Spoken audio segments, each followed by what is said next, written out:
Моите прераспоредувања веќе се познати на јавноста, веќе 3 години трае таа агонија. Сите решенија кои се издаваат од страна на Министерството за внатрешни работи, односно од министерот, се поништуваат преку институциите надлежни судови и второстепени комисии. Меѓутоа не се престанува, се продолжува, значи противзаконито и незаконски решенија да се издаваат и понатаму. Заклучно, односно од 11.09, јас сум повторно незаконски прераспореден во полициска станица за граничен надзор Танушевци. Тоа е во районот на Танушевци, под, како што кажавте, надлежност на општина Чучер Сандево, надвор од местото на живење, односно надвор од Скопје.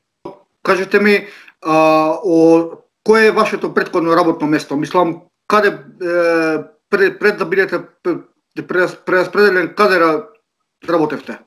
Значи, од претходното работно место полициско одделение Рачиново, каде што бев прераспределен од страна на министерот, тоа решение е поништено и со судска пресуда на Основниот суд 2 Скопје е донесена пресуда во која изречито имаше нагласено да особено се задолжува министерството да бидам вратен на претходното работно место, односно во одделението за безбедност на патниот сообраќај, каде што работев долги години до почетокот на моето синдикално активирање, како причина заради моите синдикално здружување и активности се отпочна, односно малтретирањата, психичките вознемирувања, прераспредел би од едно на друго работно место, работодавецот не постапи по тие решенија, односно одлуки на донесени од страна на второстепен орган, второстепена комисија, па после тоа од Основниот суд со судска пресуда, задолжението иако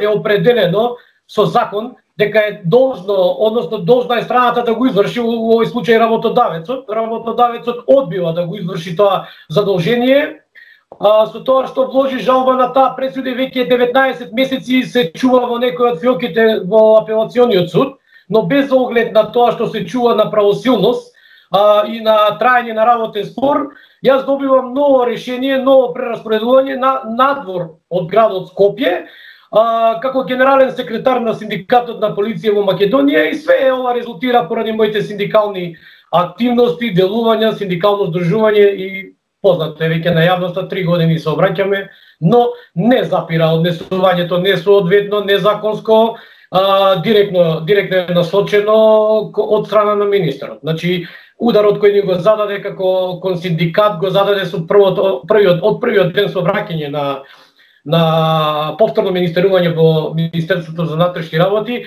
каде што искрено морам да кажам дека сега и ние како синдикалци и вработените сме збунети. Бидејќи не знаеме министерот дали извршува министерска функција, дали извршува премиерска функција или пак е судија. Односно кадија. Затоа што министерот повеќе надлежности ги испомеша со донесување на незаконити одлуки. Значи првиот ден од неговото враќање во МВР донесе одлука незаконско известување да синдикатот му забрани да делува со прекинување на членарината, што апсолутно незаконски со повикување на член на одредби од закон за влада во врска со избори. Синдикалното здружување мора да нагласиме, ќе го повториме, иако веќе јавноста е известена, дека не се однесува синдикално организирање на избори.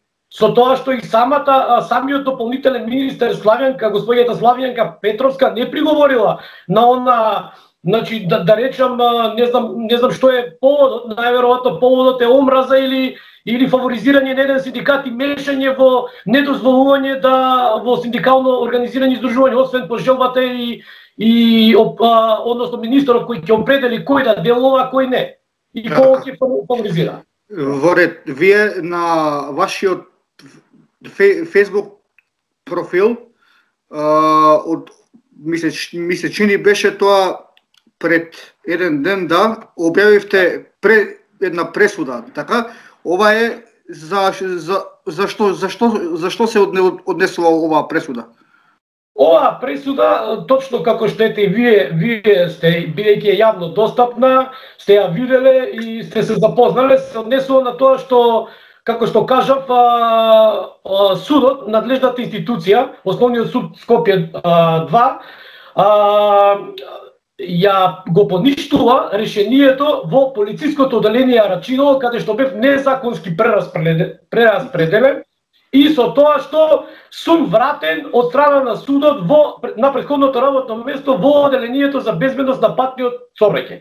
Ако добро сте виделе, јавноста виде и ние и понатаму ќе го актуализираме ова, бидејќи ова е сериозно нешто да една институција како Министерство за внатрешни работи, представувана и предводена од министерот, да не ги почитува институциите, ова веќе имаме сериозен проблем.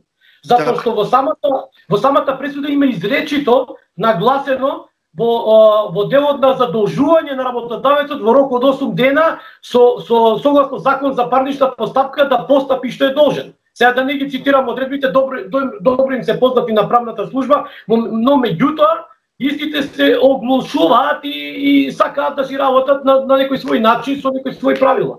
Не сакаат да постапат. Согласно тоа, јас веќе со моите правни советници, адвокати, веќе покренавме соодветни тужби и кривични пријави за прекршување на кривичниот законник. Според законите, полицискиот службеник, дали е дозволено да се преместува во неговото место на живење? Не, апсолутно не е дозволено, забрането е, значи со закон, со колективен договор, значи на Министерството на внатрешни работи забрането. Тоа многу добро го знае надлежната комисија за распоредување, која има најголема одговорност тука, и самиот министер за внатрешни работи.